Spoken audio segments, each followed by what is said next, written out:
Welcome to this lecture. Today we will be starting statistical physics. So, first of all, what is statistical mechanics and what is the need of statistical mechanics and what is the difference between thermodynamics and statistical mechanics? So, statistical mechanics is the branch of mechanics that deals with problems of systems having large number of particles. So, it deals with the macroscopic parameters with microscopic point of view, and in thermodynamics we study about the system in bulk, but in statistical mechanics we study the uh, properties of the constituent particles. So now if we know about the initial state of the system, then we can predict the final state of the system at any later instant, but with the help of by solving the equations of motion. But if the number of particles is very large, then practically it is not possible to solve the equation of motion for all the particles. Say for example, we have a pinch of matter, then it will contain Avogadro number of particles that is nearly equal to 10 to the power 23. So solving the equation of motion for each particle is not practically possible. So in this kind of cases, we use statistical mechanics. For example, if we have to take a survey, then we conduct our study on a sample space, and then we use a probabilistic approach to derive a conclusion about the whole population, right? Similarly, in statistical mechanics, we apply the statistical methods and probability theory to a large assembly of microscopic entities. Okay, so next, the difference between distinguishable and indistinguishable particles. So, for example, in a class of say 30 students, we will be able to distinguish between all the students, right? We will be able to distinguish each student from every other student. Let's say they are A, B, C, D, and so on. Okay, but if we have a pair of twins, say Sita and Gita, then we will not be able to distinguish between Sita and Gita, like who is Sita and who is Gita. So similar is the case of distinguishable and indistinguishable particles. So as the name suggests, distinguishable particles are those particles which can be distinguished from one another, and we can say which one is which particle, and the de Broglie wavelength for these particles is very small as compared to the average intermolecular distance. Whereas for indistinguishable particles, we cannot distinguish between the particles and we cannot say which one is which particle. Okay, so all will have similar, they will be identical to each other, and the de Broglie wavelength is either greater or comparable to the intermolecular distance. Okay, so next is macrostates and microstates. The various number of ways in which we can distribute particles within a macrostate is known as microstate. So microstate is a state of system where the particles are distributed in energy levels, and this distribution is specified in macrostates. In microstates, it is a state of system where all the parameters of the constituent particles are specified.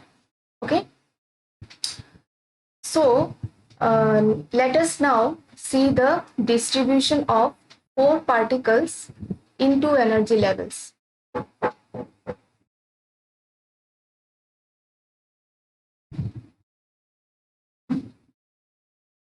So first we will see the macrostate.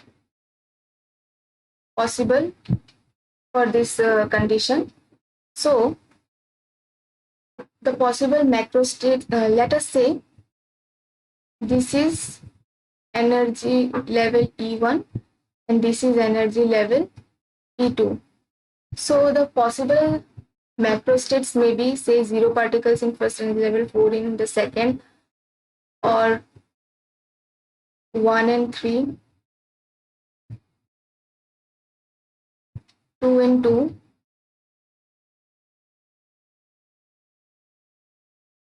3 and 1, or 4 and 0.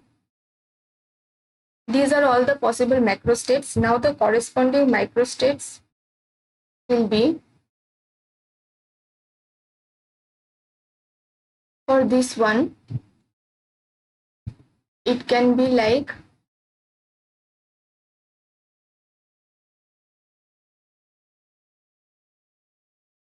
so if the particles are, say, A, B, C and D, we can say that this will be the only possible microstates, that is equal to 1. And here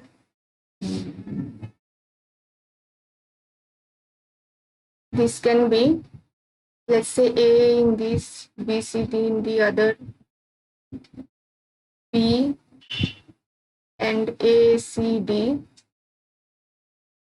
Next, it can be C and A, B, D in the other one, or D in the first, A, B, C in the other one. So total 4 microstates, right?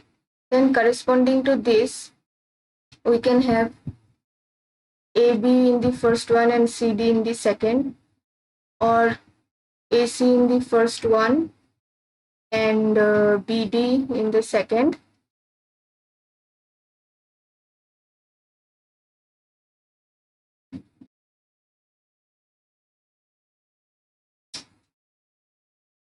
Sorry.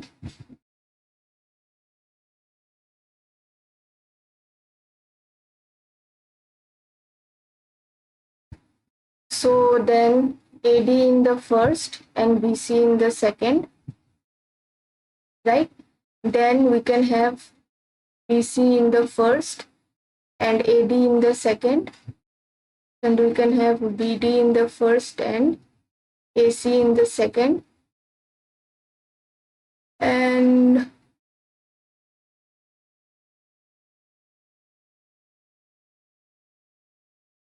CD in the first and AB in the second. So total 6 microstates. So corresponding to this, the microstates can be ABC in the first, D in the second, or ABD in the first and C in the second, or BCD in first and A in second, or ACD in first and B in second. So total 4 microstates. Corresponding to this, we can have ABCD in first and 0 in the second. So 1 microstate, right?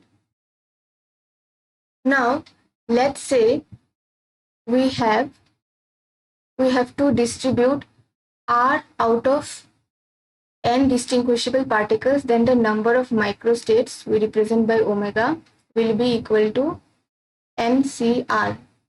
This is commutation, okay?